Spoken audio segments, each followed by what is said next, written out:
From Cursed Morsels zine, Liminal Workplace by Jacob Dallas, Dinner Rush. It's not Sisyphean because it's not technically infinite, but goddamn, that's a lot of dishes. An industrial dishwashing machine is a production line with a single human component. Dishes stacked on one side, you spray and scrub them, load them on a pallet, send the pallet through the conveyor belt to buffet them with soap and steam and scalding water. You remove the steaming mugs and bowls and plates and whatnots. Bring them where they go, repeat and rinse. The air is steam and it's lonely in this little space, and your shoes are wet. Someone brought the dishes, but you don't see them. You only see dishes, only hear the roar of the machine, the splash of the water, the chemicals rolling off your calluses. Your calluses develop to deflect just such chemicals. Tap water smell. There's so much gunk on the plates. Delivered from where? Far away, meals years old, thrust through the hands of pretty waiters and messy buns to the stainless steel counter that overflows to the sludgy floor and builds a titanic wall of kitchenware. You will clean it all before you are done. Your clothes are damp. You long ago gave up on aprons, superfluous things, gave up gloves, a radio crackles somewhere, opinions about athletes you've never heard of. You slip often, but you're too good to fall anymore. You sweat and wield a scraper against a pan caked with 6 years of noxious grease. You rest by leaning against the great growling machine. You do not think of eating. Food is a contaminant, is muck. You don't enjoy it. Cleansing water is enough, and sometimes coffee. The line of dishes is not endless. That's the worst part. There is an end you can achieve, just not one you can see. Dishes in every crevice, but crevices are finite, if only barely. A time may come when you put away that last bowl, wipe down your station, clock out, put on a dry set of pajamas, sweatpants behind a porcelain battlefield. And so you wash and burn your hands and shiver with cold. Another table is cleared. Another pile of dishes is dumped at your feet. And that is a entry in a zine from Cursed Morsels Damn, publication. this season of The Bear is really crazy. Just about the dishwasher. Let's get into it. What do we know? What does we? How are the union and the socialist be? Everything I can need, oh I need, oh I need, oh I need, oh what does we? Oh what does we? Oh what does we? Oh what does we? Welcome once again to Workers Lit, y'all's favorite podcast about the battle for the narrative. And what could be more important to the narrative than the people who publish within it? We're doing another publisher episode, folks. This is Cursed Morsels, and we have here the editor of Cursed Morsels. Aren't you excited, Sheila? We Eric have a cursed Raglin. morsel right here, Shiloh. Yeah. Eric Raglin, how you doing? I'm doing well. Thanks for having me on. Absolutely. Shiloh is clearly excited. Shiloh was willing to claim the spot as editor of Cursed Morsels, but I've reposted, if you follow us on social media, I've reposted some of your work. You might have seen that. But folks, if you're not checking this stuff out, you got to check out Cursed Morsels. Eric, just in a sort of overview, what do you do? What's your mission before we get into some of the specifics, talk about the industry some, and talk about making like weird and anti-fascist art in our current era? Sure. So Cursed Morsels originally started as a podcast that focused on short fiction, short horror fiction specifically. And the goal was, have authors on, talk about a short story of theirs, do some interviews, that sort of thing. And then I would say that I burnt out of the podcast game, unfortunately. But I'm glad to be back on as a guest and that I don't have to do audio editing. Yeah, Eric, don't re-enter the podcast game. It's full. It's full. Yeah. I won't. No more There's podcasts. no risk of that at this point. We're the last one. So that's allowed. Anyway, go on. I'm sorry. But the project sort of shifted from there. I still wanted to do something because, I had people who enjoyed the work I did through that podcast. And a lot of the work that I spotlighted was sort of weird, queer, anti-capitalist, anti-fascist horror. And so a year after January 6th, I put out the first Cursed Morsels book, literally a year on the dot, In honor. which was, yes, exactly, of the brave J6ers. Yep. No, it was Antifa Splatterpunk, book about, killing Nazis I and fucking shit love like that book. that. Yeah, And, that's how thank I you, found you appreciate for it. the first time. Yeah, Antifa Thanks. Splatterpunk rules. It is like by far our most read book, with maybe the exception of Cynthia Gomez's The Nightmare Box and other stories. But I can like totally understand why anytime I take it to an event, even like old white people will look at it and be like, "Oh yeah, will give me a little thumbs up." Oh yeah. Old white So, people love to kill fascists, is a thing I've noticed. Yeah. Periodically, yeah. It's either that or they'll give me a really weird look about it. So it's one of those two right there. They've been whipped into a frenzy yeah. recently. The average Mayor Pete supporting Wine Mom of a few years ago is now like at like Maoist cultural revolutions level of like wanting violence against the Trump regime, and we love them for it. She's firebombing a data center as we speak. She is. But yeah, we have been doing stuff. Or I shouldn't even say we, because it's like a solo operation. I don't want to like discount all the other people who have worked on Cursed Morsel stuff, but I'm the one who edits, owns, operates Cursed Morsels as press. Been going since 2022, and we just this year put out our 10th book, which is very exciting. Yeah, Jacob, I forgot the second part of your question. It was kind of a big, expansive question. That was the main thing. It back down to me. I think the question was, what's your whole deal? Yeah, okay. It is weird, queer, anti-fascist, anti-capitalist short horror fiction. And a lot of that stuff is, I guess I would say, literary horror. However the fuck you want to define that term. I don't want to get into discourse about it. It's not interesting discourse, but stylistically interesting and philosophically thoughtful prose. And also, you've had some success though. What was your I know you won a Shirley Jackson Award. I forget which it was for. Yeah, I will barely take any credit at all for that. That was Nadia Balkan and Julia Rios who edited "Why Didn't You Just Leave," which is a ghost stories collection. Oh, that's awesome. Anthology. That's really cool. Shirley Jackson Award is really big. That's awesome. It was super exciting. Yeah. So they put in a ton of work into that, and the stories they got, I think they sifted through something like 600 stories, and the ones they chose are just really spectacular. So yeah, that was God, cool. Why Didn't You Just Leave is such a good name for a ghost anthology. Right? Yeah, it's in the I Think You Should Leave cinematic universe, of course. Tim Robinson was involved in the process. Brother, if you got a place that is rent controlled, me and that ghost are roommates. Brother. What kind of so do you publish like horror short stories, flash fiction, what kind of stuff? Yeah, so almost entirely short stories, and then in the zines that I publish, of which Jacob is featured in one and read one of the stories there, those are all like 500 words to 1,000 words, little microfiction flash pieces. So yeah, but it's all short stories, one novella and one novelette, but nothing beyond that up to this point. I don't anticipate we will be putting out novels or anything, but yeah, I really love short fiction. A lot of places don't even consider it, and so it's something that I want to keep doing because it is meaningful to me that short fiction continues to be celebrated and have a platform and a home. Why isn't short fiction considered by most labels? That's a good question. I think part of it is like concerns about marketability. Nobody reads it. Yeah, a lot of people, if they are reading anything, it's going to be like a novel, most likely.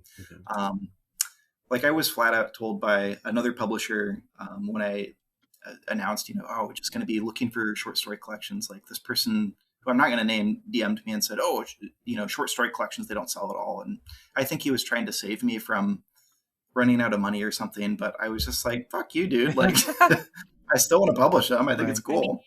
I'm I was just in an anthology that was nominated for a Locus Award, so somebody's reading them. Hell yeah. Mm-hmm. Yeah. Yeah. It's Amplitudes, everyone tell your listening friends. right now. It's Mhm. everyone listening right now is Everyone listen. Yeah, is the basically audience. our listeners read short stories. That's about it. Yes.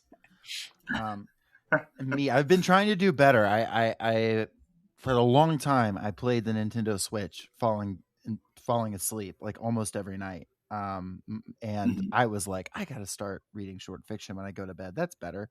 And then I read Mhm. something that like is interesting, and then I remember why I was played like boring games on my Switch to fall asleep, and it's because now I'm up till 5 a.m, like reading everything this author has ever written. But you know what?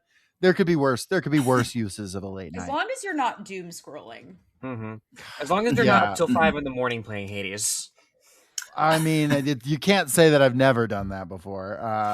These That's things for do have damn their sure. utility, yeah. Mhm.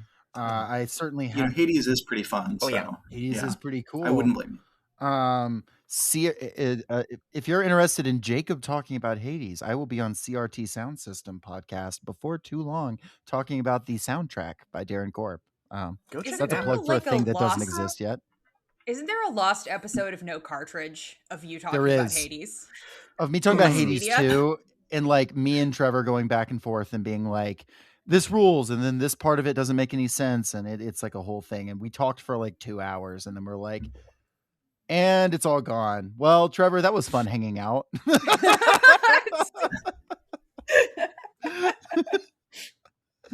Oh Lord. Um, well, I was gonna say, you talk about anti-fascist fiction, and I think I mean, some of it is obvious in the sense of like Antifa, splatterpunk, and killing Nazis and rah rah, and we love that shit. But I wouldn't talk about that. Talk about what makes fiction anti-fascist. I know that's a loaded question, but I think that's highly worth talking about right now. And I have some more, thoughts too about like wanting to talk about how fiction can actually be a weapon against fascism. But like first and foremost, I'm kind of interested in what makes that kind of fall in that category. What makes something a piece of anti-fascist fiction? Mhm. Well, I kind of agonized about that. Maybe agonized is a very strong word. I was feeling complicated about, calling the press anti-fascist and the stuff we publish anti-fascist, because anti-fascist is action. Sure. Publishing a book or writing a story isn't necessarily like an inherently meaningful anti-fascist act. It's not going to crumble a totalitarian system. It's not going to do something like that. But I still think it's important. I still think there's value in telling stories about the horrors of fascism or just engaging with fascist reality through fiction. So when I say anti-fascist, I don't mean it in the same sense that I would say this action by this anarchist group was anti-fascist. I mean it in like a very different, I guess, more abstract, harder to measure in terms of impact sense. But yeah, I mean, just engaging with the fascist realities of our world, imagining worlds beyond the fascist one we have currently and the fascist ones we've had in the past. And then also like anti-fascist in terms of form too. I would say like most of the stories that I've published through Cursed Morsels have like fairly traditional forms, but I do have authors who really experiment with form, which isn't to say like a more traditional which isn't to say a more traditional short story telling form is like fascist by any means, but like to buck any sort of like traditional short storytelling form in favor of experimentation, I think feels anti-fascist to me. Yeah. There's definitely kinds and of that art like, that are more fascist than other kinds of art. sure, yeah, I would agree. Aisha will now rank all types of art by how fascist, how anti-fascist they I are. mean, Yeah, what's the most fascist of art? I'm a video game writer, so like video games Ooh, are yeah. very fascist. Yeah. Fair. Mm. I Fair. mean, Mhm. honestly, like it's actually like the idea of like when Jacob was pitching this episode and I saw like your guys like tagline and I was like anti-fascist fiction to me. That's like an interesting I was interested to hear what you meant by that, because I think that there gets to be sometimes these like discourse cycles that like the online left gets into, or like the online fandom left. Like Everyone's recently favorite. there was a big discourse cycle about, is Mass Effect bad because it's fascist? And it was very Mm-hmm. like, well, it's a space opera, which is kind of like about empire, Right. and you are a space cop. Mm-hmm. So I guess like it is fascist, but also like stories have to be about something. Listen, Yeah. broke is Mass Effect is bad because it's fascist. Woke is Mass Effect is bad because you can't have a gay relationship with Garrus, and That's that's what. You're Mm-hmm. so right. What I said about it is I'm always glad when there's Mass Effect discourse, because that means there's not Dragon Age discourse, which is worse. Yeah. Yeah, no, I think that's an interesting point. And talking about the forum and stuff too is an interesting look at that. Uh, what kind of ways have you played with forums? Some stories that stand out to you, or moments that are interesting to you? What kind of stuff do you like to see? Yeah, I'm thinking about two stories in particular. Samir Serkmarato's Egregore, which I think you can read for free on Ergo. Great magazine. But that one is very experimental. It feels like, I don't know, kind of a surreal nightmare in a nightclub, um, and does some really funky things with language that are like sort of hard to describe without you actually reading it. Um, but a really, really immensely weird piece and very inventive. And that would be one of them that I would mention. You could read that in Gore Poetics, which is our most recent release. And then another one that I'm forgetting the title of, but it is by D. Matthew Urban. We published it in Shaky Pictures of Vanished Faces, which is his debut collection. And that one is like more directly about like techno-fascism, and this person's neural implant, and the way he plays with language to or like experiments with narrative to show the effects of this neuro implant, to me feel like very non-traditional. There's a lot of like perspective shifting, a lot of shifting of characters' names as this neural implant sort of glitches out. And so that would be one that I feel like is both sort of anti-techno-fascist and also anti-fascist in its weird ass form. Mm-hmm. So those would be like a couple I can think of. Again, I think a lot of the stories we publish are, you know, a little more traditional in form, but still really fucking good. So. We have here, I have here the Gore Poetics page on y'all's site. If I can share a little bit of the description with our listeners. A fraternity massacre births rewritten history, a supernatural entity, and a survivor obsessed with both. Two bog bodies ponder their star-crossed love.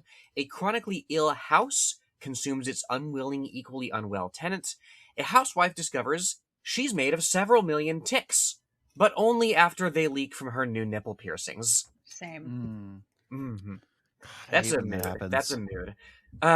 But no, this is fascinating. You know, like, you know, the experimenting form, of course, but also like haunted places, right? You know, what's going on with, you know, with your body horror, right? That's I wonder if you could talk a little bit about what makes horror such a rich genre for it feels like an obvious question that I'm asking, but I want to hear a little more about your perspective on what horror does capitalism and queerness in fiction as well. Ooh, okay. Feels like a big question. Let me give me a moment to think Why on do it. gay people like to feel bad? Mm-hmm. I think that, Yeah. I mean, with horror, there is something almost sort of revelatory about seeing reality reflected as it is. And I don't know, like a lot of the horror that I publish is like pretty fucking feel bad horror, that is, you know, putting a mirror up to reality, and like warping it in these speculative ways, but also feels like sort of more honest than something that is cozy or purely engaged with like realism. Um, and I think that horror's capacity to show like the true ugliness of something is why it is like particularly well equipped to, um, I guess, like reflect the realities of living under capitalism. Um, I think that like, I see other genres engage in the realities of capitalism, but in like less meaningful ways. And I don't want to like shit on those other genres. I just think that horror tends to be better equipped for it. Mm-hmm. So I'm thinking about a book I read that felt like a rare treat, in that it was a romance book that I was like, oh, this actually like engages with the realities of both fascism and capitalism really beautifully. The Proposal by, I'm forgetting her name, or their name, excuse me. I'm forgetting the That's a author's name, great but title. oh, it is a great title. Yeah, I like was drawn by the title first, but like there's a subplot involving ice. Um, there is a large portion of it that is about like the financial instability of being an an immigrant in a country that fucking hates you and could kick you out at any time.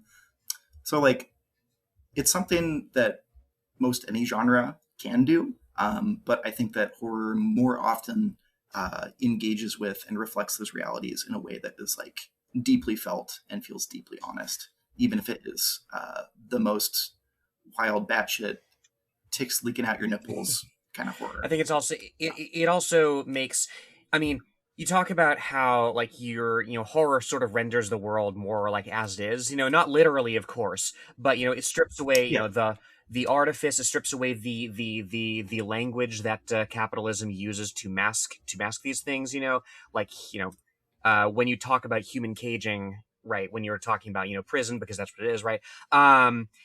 And yet, like, also I feel like the fiction of it, right, the fantastical aspects of it, in a weird way, it's a layer of abstraction that makes an experience, like if you're struggling under capitalism, if you're queer, if you're desperately poor, right, it weirdly makes it more accessible to people who aren't in that situation, because it's like, okay, you couldn't imagine like materially what this is, but this is what it would be like.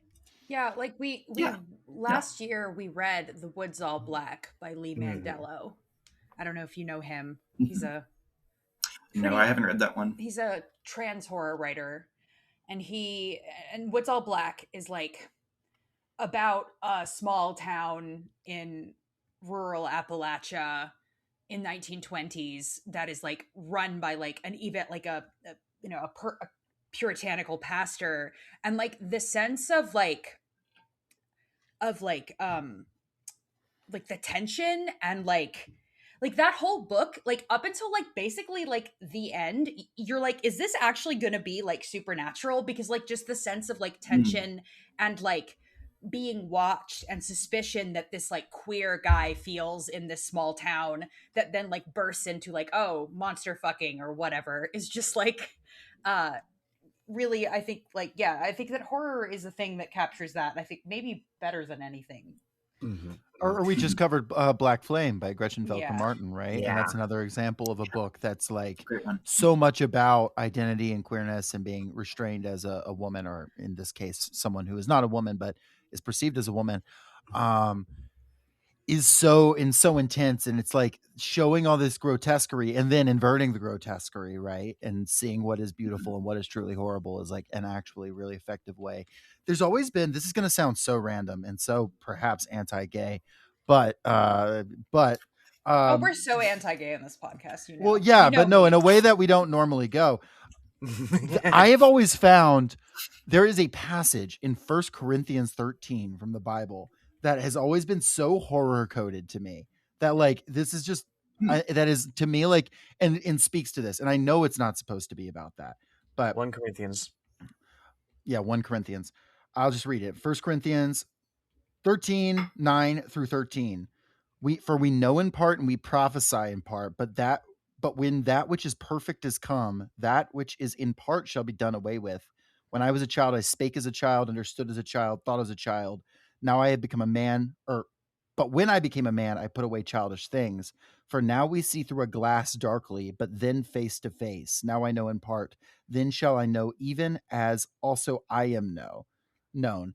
And for me, like that, and there's different translations that seeing through the glass darkly and trying to squint at like what actual reality is and having the mind of a child trying to perceive like God or truth or reality or heaven or Mhm. whatever.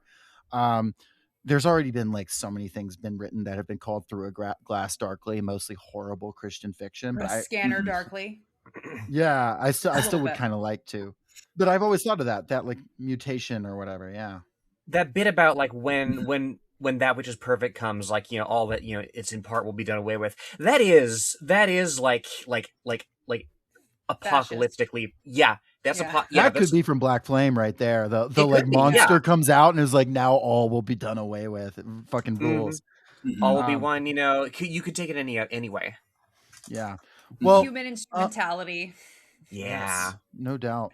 Well, Hmm. speaking on that, like that horror and stuff, the queerness of the fiction. I think it is interesting to me, like queer fiction does not always involve queer people having sex or something like that, or like just a romantic relationship or whatever. There's not always like the presence of something being very obviously queer.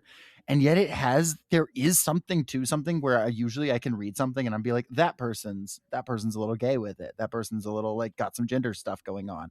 I don't know, maybe I just didn't like steeped in this stuff long enough. I wonder if you could talk about that and like the importance of queer fiction, especially in this moment. I think that when I started very seriously writing, I had this sense that queer fiction was when people are named as queer on the page.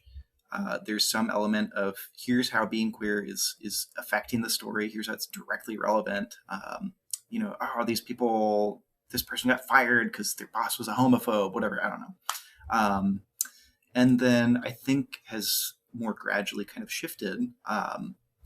I think a lot of what draws me to queer fiction, both as a writer, a reader, and a publisher, is sort of a sense of outsiderness, so understanding something from the outside in.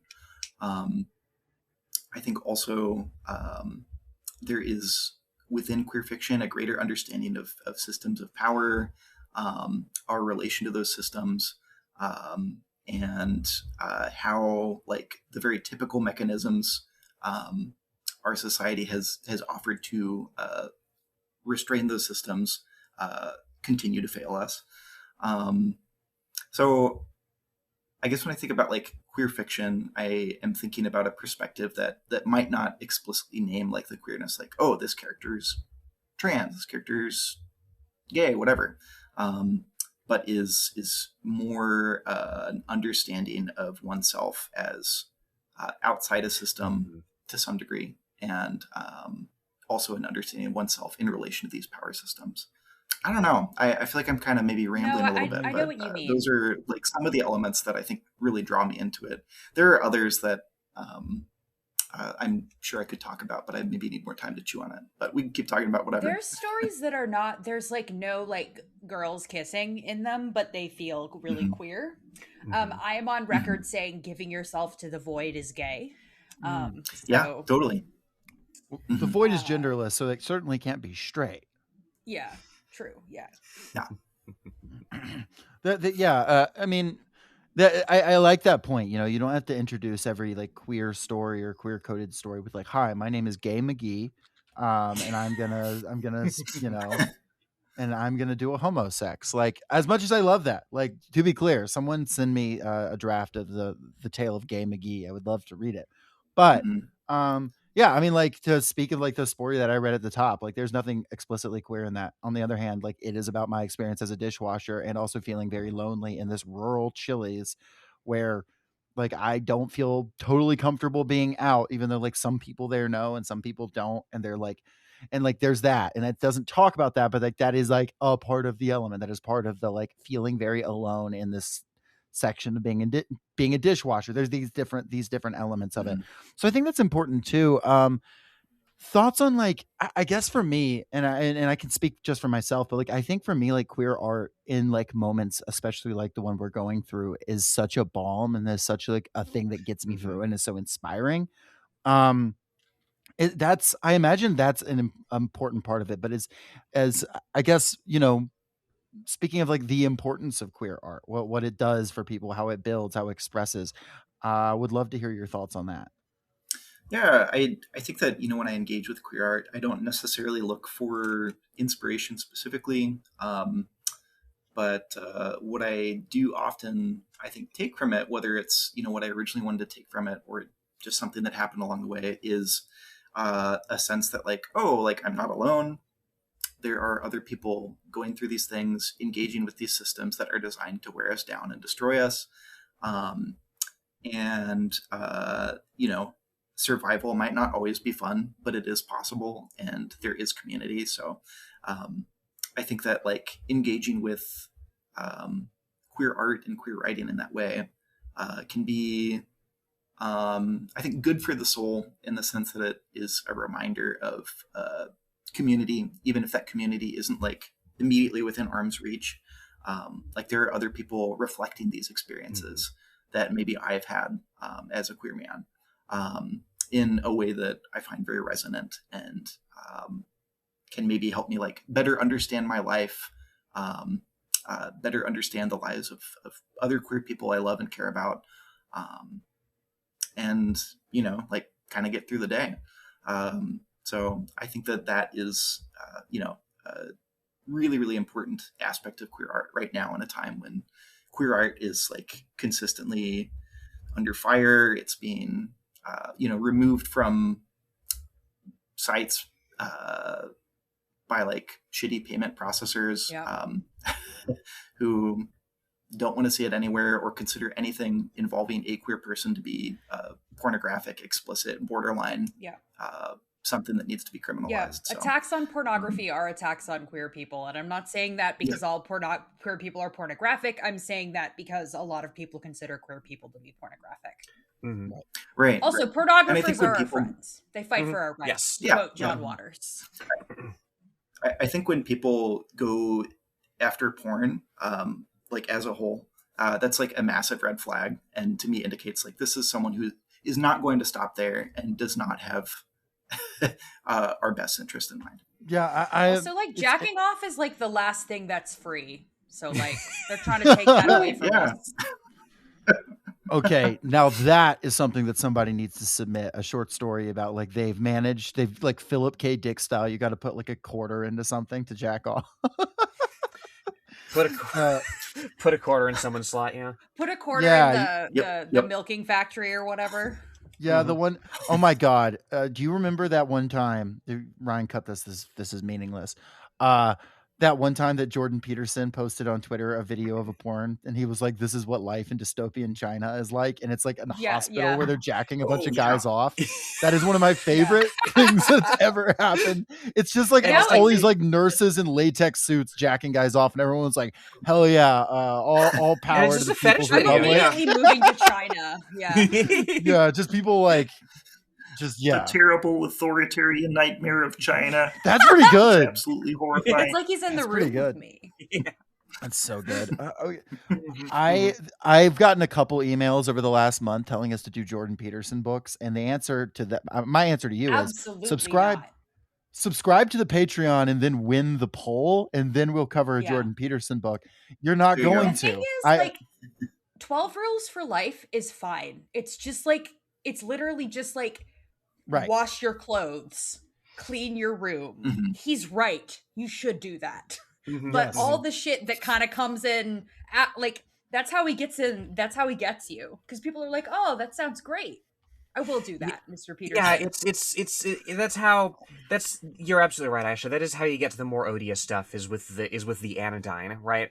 And I don't really have a point here, but I've been turning over in my head like how something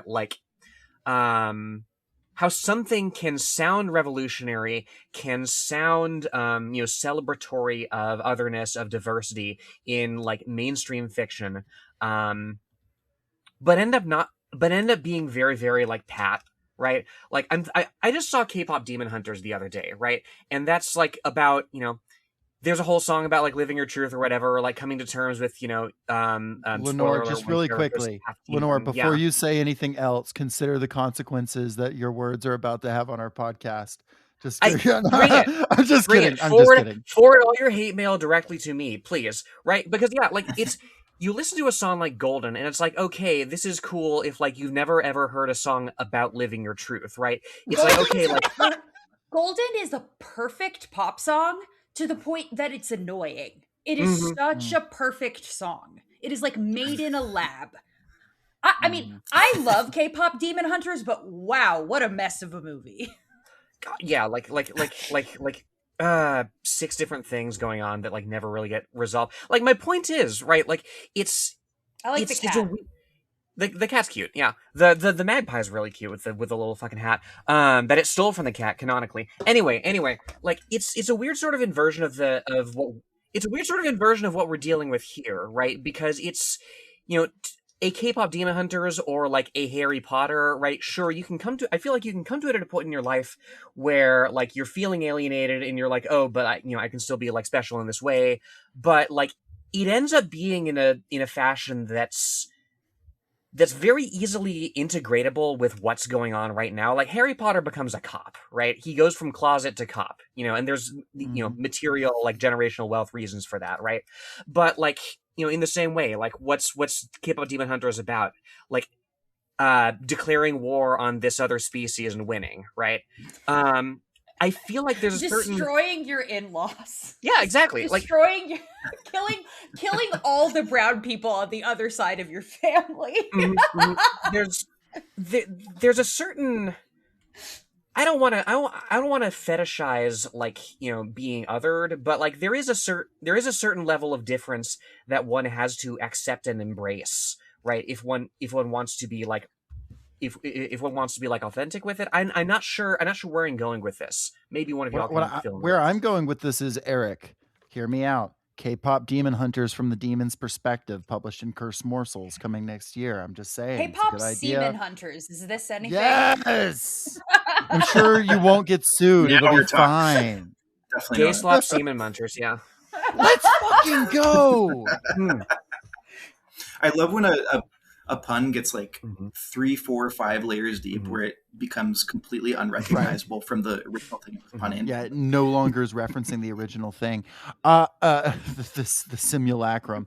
No, I do think it is interesting though to think about, like, when you think about queer fiction in general and horror fiction and stuff like that, specifically queer horror fiction, how often it really is that the horror is not the horrible looking thing. That the horror is not the shit that, like, I mean, we talked about this to no end in our Black Flame episode, so I'm not treading new ground here.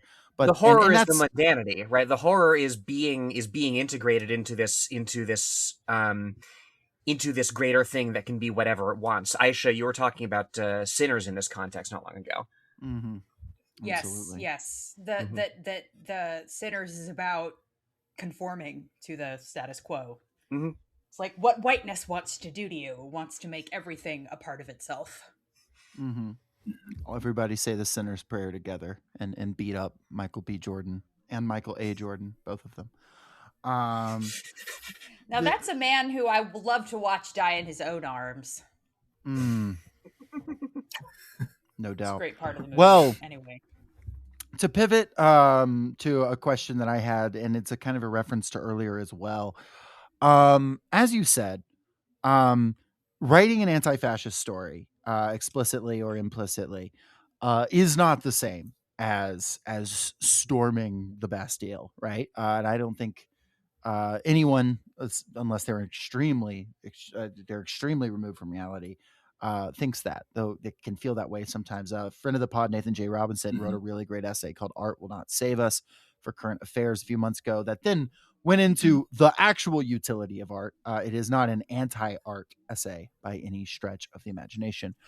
I was curious if you could speak a little bit to, obviously it can make us feel the things we've already talked about, that make us feel that community, make us feel that strength, that sort of thing. What role do you think writing and fiction and art, more generally, do have to play in the struggle? Because of course, as much as we like to say the pen is mightier than the sword, and that can be true at times, the pen is mightier than the sword when the pen moves swords, right? That's Mhm, kind of mhm. a caveat that I've always liked to add. It's not that you're dueling pen versus sword; it is that you are moving people with the pen. I don't know. I wanted to know what your thoughts were on that from your position. I think part of it is being able to.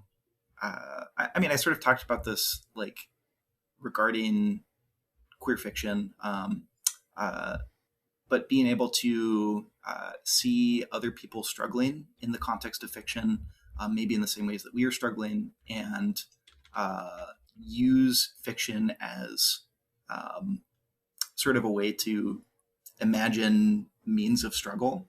Um, so I think that that can be useful. Like fiction is a way to imagine different futures or imagine new ways to engage in resistance.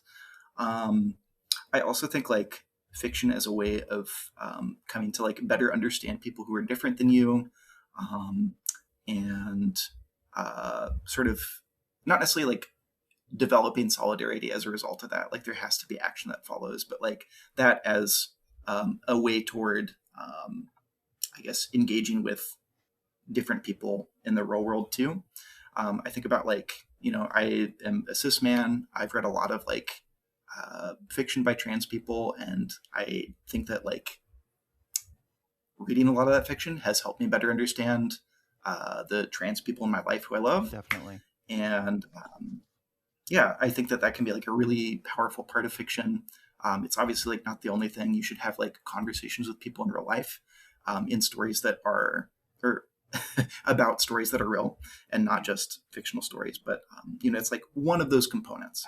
So I think like that's the thing that it boils down to a lot for me. Like uh, art is meaningful, but it is just sort of like the start, and action in outside the realm of art or alongside the realm of art has to accompany that. Yeah, I think I like art won't save us, but I do think it can save individual people. Like art, Mm. like the thing that Sure. radicalized me really fully in during COVID was Disco Elysium.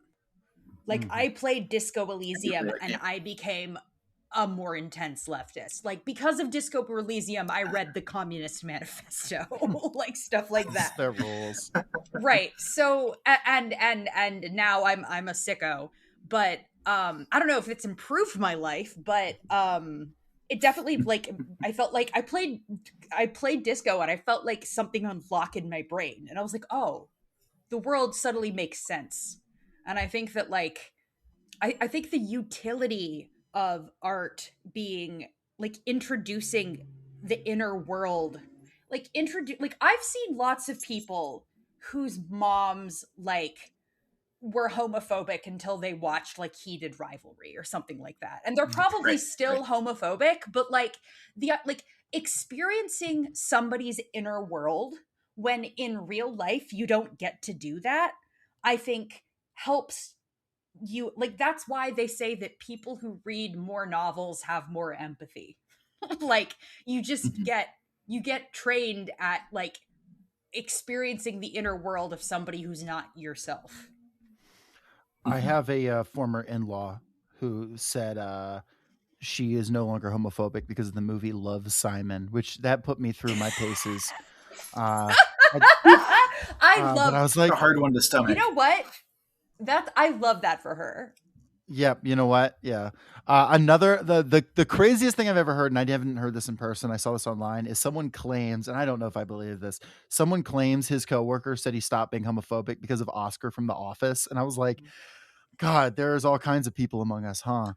But you know what? Yeah. But no, you're absolutely right. I should jokes aside. Like that there is like I mean, for me, I can think of several books that were like deeply like moving and I mean, obviously you've got revolutionaries and left wing people who are inspired by fiction and art all throughout history. I mean, God, like there's the entire resistance movement in Cuba, the entire 20th century was like Jose Marti, Jose Marti, Jose Mhm. Marti. They talk about him nonstop, and Jose Marti's great. That's there's good reason for that. All kinds of things like that along those lines. I mean, We just covered Ursula K. Le Guin's The Dispossessed, and that was meaningful for a lot of people, and like the Occupy Wall Street movement. We didn't really have time to get into an episode, but I read some about people in Occupy who were like deeply moved by like the story of NRS and things like that. And that, by the way, that episode just became our most listened episode of all time, surpassing our Hunger Games episode. So pretty cool. Sorry, Josh Borman, you're gonna have to come back on to try and reclaim the top spot. Every Young Man's Battle is still number 3. So I thought it was interesting you bringing up like the payment processor porn bans that are happening everywhere, because that is like a huge thing in games. Like they just like, I don't know how plugged into gamer news you are, but a couple of months ago there's like this Italian art game called Horses that was banned. I was plugged into some of that. That was banned off Steam. I know the person who localized it really well. And like it literally, it just like, it drives me nuts, like with like small presses and stuff like that, because all of the stuff that Steam bans like small things for, and that like itch bans small things for, is like in Baldur's Gate 3. But it's like, if you're a big name, it's fine. If you're going to make Steam a lot of money, if you're going to make itch a lot of, well, itch is kind of controlled by the payment processor. It's not really their fault, but like, it really does feel like small queer presses and small queer creators are constantly under threat in the way that bigger things are just not. And it really drives also me Kickstarter, nuts. Right? Or is it GoFundMe? Was it GoFundMe? Kickstarter walked it back. Okay. Because they like did this very weird, they were like, you can have erotic comics, but nothing meant to cause sexual excitement. So basically, like, you can have horny comics, but nobody can get horny. Patreon as well has been tightening stuff lately. I know creators who've had to flee that platform for greener pastures. Yell at platforms, by the way, guys. It actually does work sometimes. Like if enough people yell at them, it clearly Patreon does. has really weird things. Like they're like no non-con, but like they don't say what like it. You mean if somebody's tied up, like things like that. How like do the pictures have to be saying I consent? Like what do you mean? I mean, like we have an episode up on our Patreon of me reading the Black Chamber, the book Black Chamber, and that was not consensual. Lenore made me read that book, and I think didn't know such thing. Damn! Don't tell Patreon that, they're gonna ban us. Yeah, God. Yeah, absolutely. Well, Eric, have y'all faced? Have you over at faced any pushback or anything like that? No, thankfully. I am sort of convinced that part of that is because we are still a small fish in a big pond. Under the radar. And maybe the people who would stir shit about that just haven't caught notice yet. They haven't noticed us yet. But no, thankfully, like, have not had to deal with that as of yet. I feel like you can get away with freak shit and horror too, in a way that you can't in like other genres. Right. Yep. Well, hopefully, like people who cause problems with that don't listen to our podcast. I would imagine they don't. Yeah, there's a whole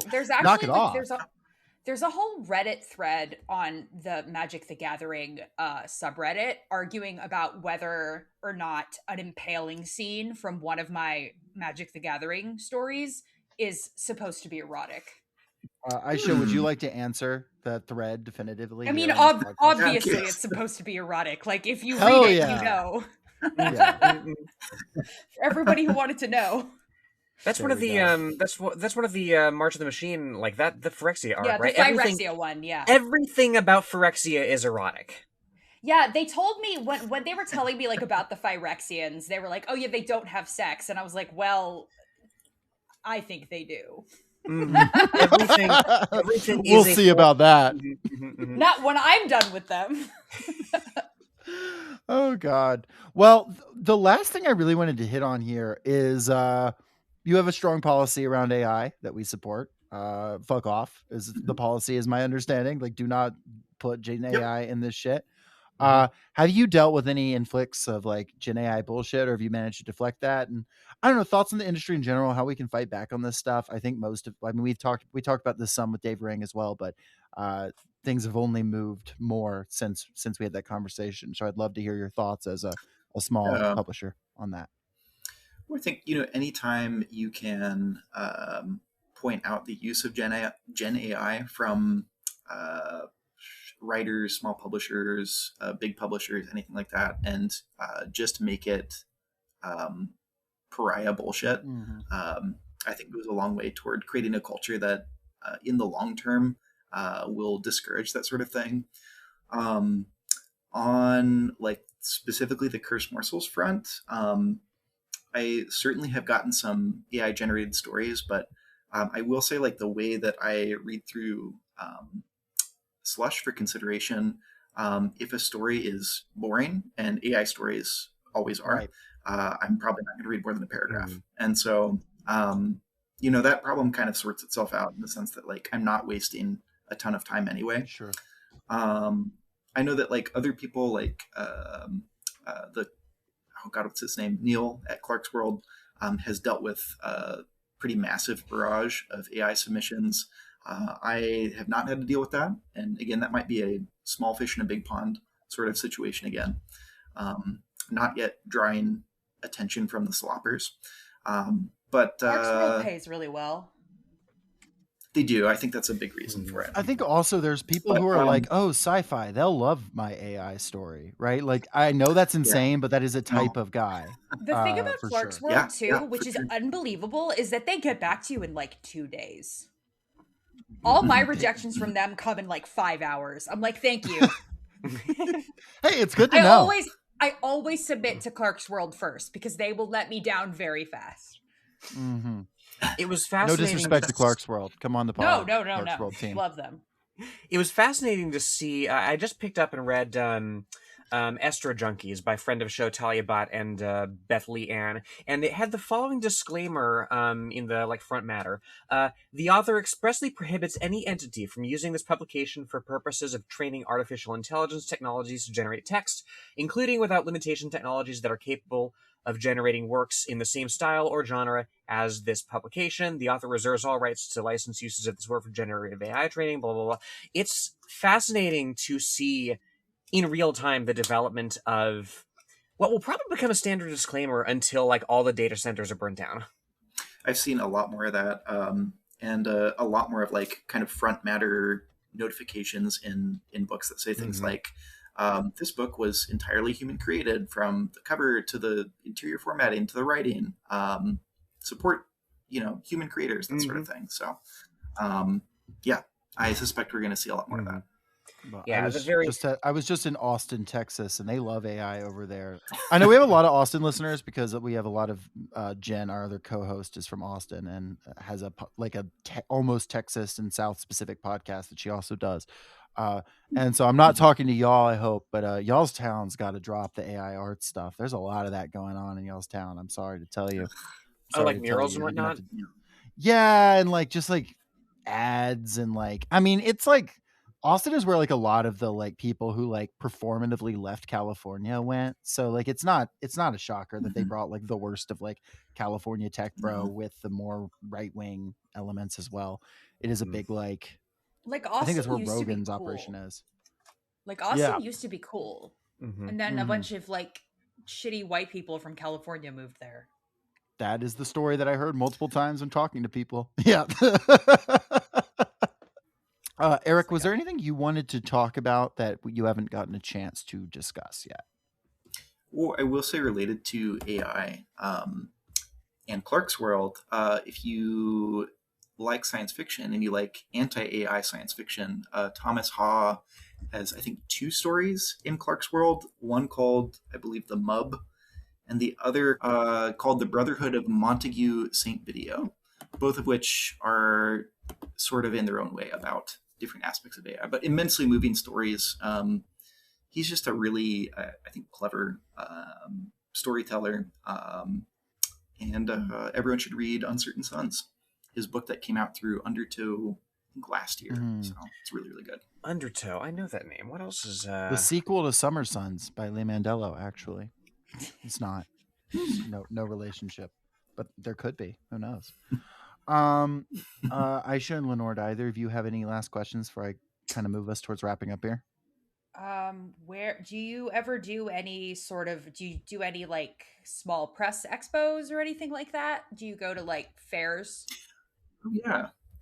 That was another thing I wanted to talk about because Yeah. Jacob sent me a number of things that we might end up talking about on the podcast. And one of those was like, how do you kind of hang on as a small press? And I found that like one way to, I don't know, like actually sell books as a small press is to go to these events. So like I recently went to a place called Odd Mart in Minneapolis for a Mother's Day odd market and sold a good number of books. Got to like talk to people face to face about horror and queer fiction and that sort of stuff, which is really cool. And I think that for me, the best part of these events is not just the fact that, I always sell like way more books than I actually sell online, but that I get a chance to like actually talk to people who are very much on the same page about this shit, who love weird shit, love queer shit, hate capitalism, hate fascism, and are just like all around chill, interesting people.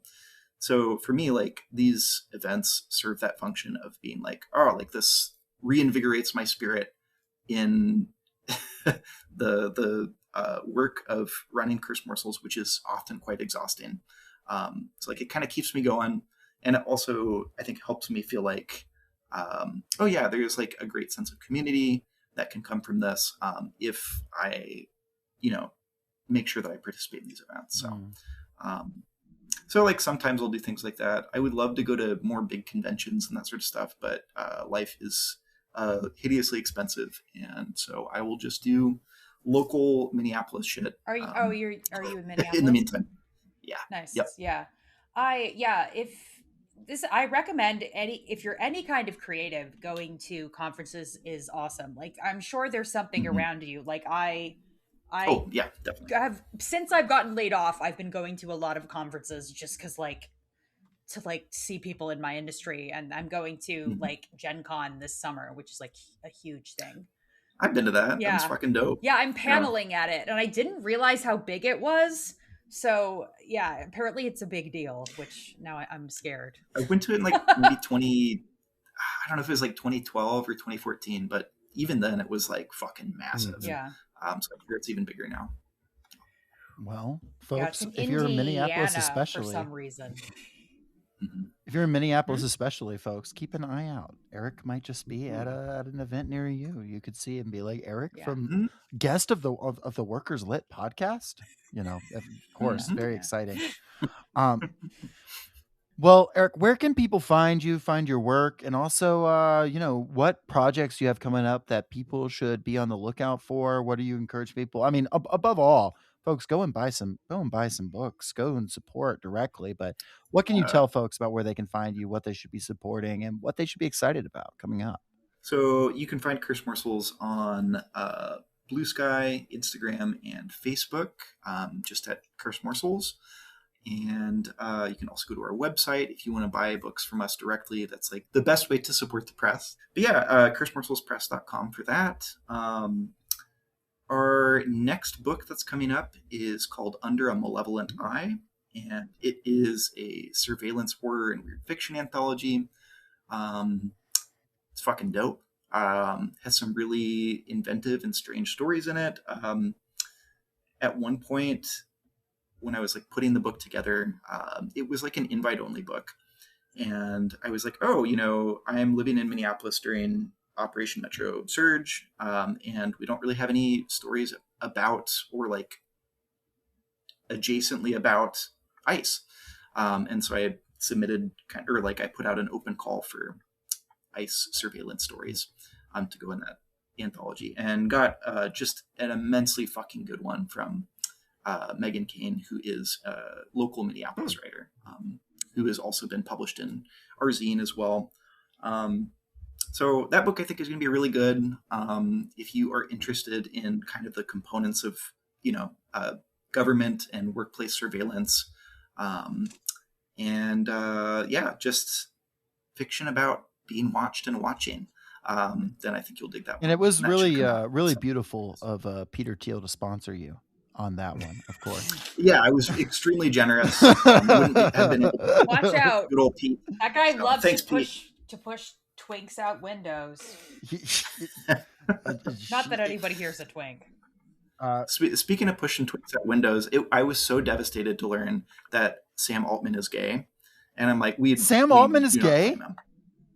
He's fucking gay, No! yeah, and I Fuck! am so devastated by that. Yeah, I didn't know. I'm like, no, I'm You literally meet him on the apps, Jacob.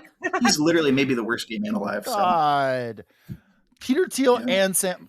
God. Okay. Well, You should that's how you get close to him, Is- Jacob.